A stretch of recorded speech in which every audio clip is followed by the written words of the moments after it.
Assalamualaikum warahmatullahi wabarakatuh. Halo teman-teman semua, perkenalkan saya Valiska Giksi Aulia dari kelas 10-8 SMA Negeri 2 Brebes, nomor absen 12. Di video kali ini saya akan membahas tentang materi kelas 10 dengan guru pendamping Ibu Khodaria MPD. Mata pelajaran biologi yaitu Daur Biogeokimia. Tapi sebelum itu, kita kenalan dulu yuk, apa itu daur biogeokimia?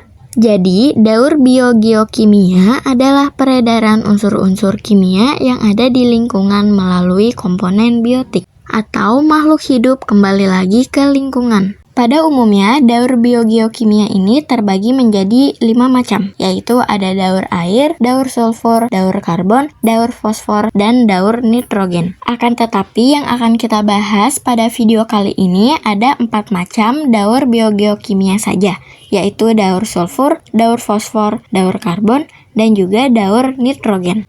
Yang pertama, kita akan membahas daur sulfur. Daur sulfur merupakan pergerakan sulfur dari atmosfer ke bumi dan kembali lagi ke atmosfer yang terjadi secara terus-menerus. Dalam tubuh organisme, belerang merupakan unsur penyusun protein dan di atmosfer belerang berbentuk gas sulfur dioksida. Sedangkan di alam, baik belerang ataupun sulfur terkandung dalam tanah yang berbentuk mineral tanah. Jadi, gas sulfur dioksida yang berada di atmosfer yang dihasilkan dari buangan industri ataupun bekas erupsi Gunung Merapi itu bereaksi dengan oksigen dan air yang kemudian berubah membentuk asam sulfat yang ketika jatuh ke tanah akan menjadi bentuk ion-ion sulfat. Kemudian akan diserap oleh tumbuhan untuk menyusun protein dalam tubuhnya. Ketika manusia dan hewan memakan tumbuhan, maka akan terjadi perpindahan unsur belerang dari tumbuhan ke tubuh hewan ataupun manusia. Dan ketika hewan itu mati, bangkai dari hewan-hewan tersebut akan diurai oleh dekomposer, baik bakteri ataupun fungi. Bangkai yang sudah lama terurai oleh tanah, lama-kelamaan akan menjadi bahan bakar fosil ataupun sulfur. Yang pada akhirnya bahan bakar fosil inilah yang menjadi bahan pokok untuk industri menjalankan kegiatan produksinya. Kemudian kita akan membahas daur fosfor. Fosfor satu-satunya daur zat yang tidak berupa gas sehingga daurnya tidak melalui udara. Senyawa fosfor yang ada di bumi itu tersimpan dalam batuan.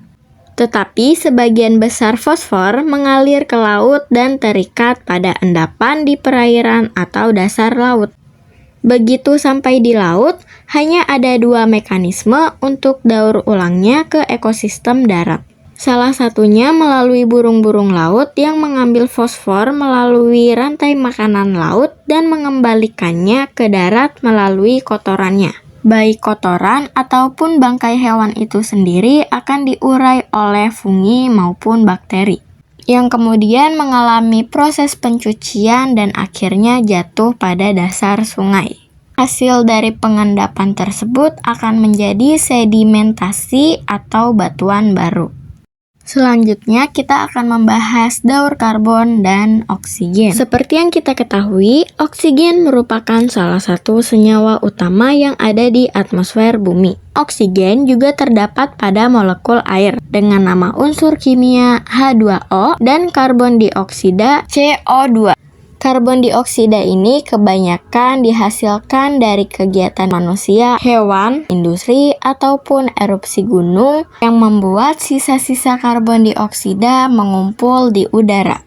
Daur oksigen dimulai dari tumbuhan. Melalui proses fotosintesis, tumbuhan mengambil karbon dioksida dan melepaskan oksigen. Hewan, manusia, dan mikroorganisme menghirup atau mengambil oksigen yang dilepaskan tumbuhan untuk proses respirasi. Proses respirasi adalah proses yang terjadi ketika tubuh mendapatkan oksigen dari udara dan mengeluarkan karbon dioksida. Dari karbon dioksida inilah yang dapat membantu fitoplankton berfotosintesis, lalu mengubahnya menjadi oksigen. Sesuai dengan rantai makanan pada ekosistem laut, fitoplankton dimakan oleh zooplankton, Kemudian zooplankton dimakan oleh ikan paus, yang makin lama kelamaan ikan paus akan mati dan menghasilkan fosil. Fosil yang sudah lama terurai di dalam tanah, lama-kelamaan akan menjadi minyak bumi atau batu bara. Batu bara dan minyak bumi inilah yang menjadi bahan pokok industri, yang akhirnya industri mengeluarkan uap, yang mana uap tersebut adalah karbon dioksida. Kemudian materi terakhir yang akan kita bahas adalah daur nitrogen. Jadi jumlah gas nitrogen di udara sekitar 78% dalam bentuk nitrogen bebas atau N2. Nah, gas nitrogen ini sangat bermanfaat bagi makhluk hidup dalam metabolisme tubuh dan keseimbangan ekosistem. Tapi gas nitrogen ini tidak bisa digunakan secara langsung oleh makhluk hidup. Jadi harus diubah di dalam senyawa lain baru bisa dimanfaatkan oleh makhluk hidup. Kemudian bagaimana prosesnya? Tahap awal yaitu nitrogen bebas ini atau N2 yang berada di udara diserap oleh bakteri yang berada di bawah tanaman. Tanaman ini berjenis kacang-kacangan yang dibantu oleh bakteri Rhizobium dan Azotobacter, yang kemudian proses ini dinamakan fiksasi. Dan di sini kita melihat ada hewan dan tumbuhan, yang mana ketika keduanya mati atau punah, maka akan terjadi pembusukan atau dekomposisi. Pembusukan ini akan diurai oleh dekomposer yang berjenis fungi ataupun bakteri.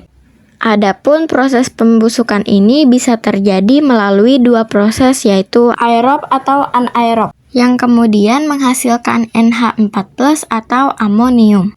Amonium ini akan diubah menjadi nitrit oleh bakteri Nitrosomonas dan bakteri Nitrosophocus.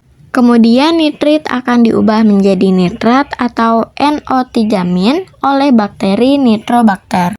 Nah, nitrat ini kegunaannya ada dua, yaitu digunakan tumbuhan dalam proses fotosintesis dan bisa langsung dilepaskan menjadi N2 bebas atau natrium bebas, yang mana proses ini dinamakan denitrifikasi. Oke guys, sampai situ dulu pembahasan kita kali ini.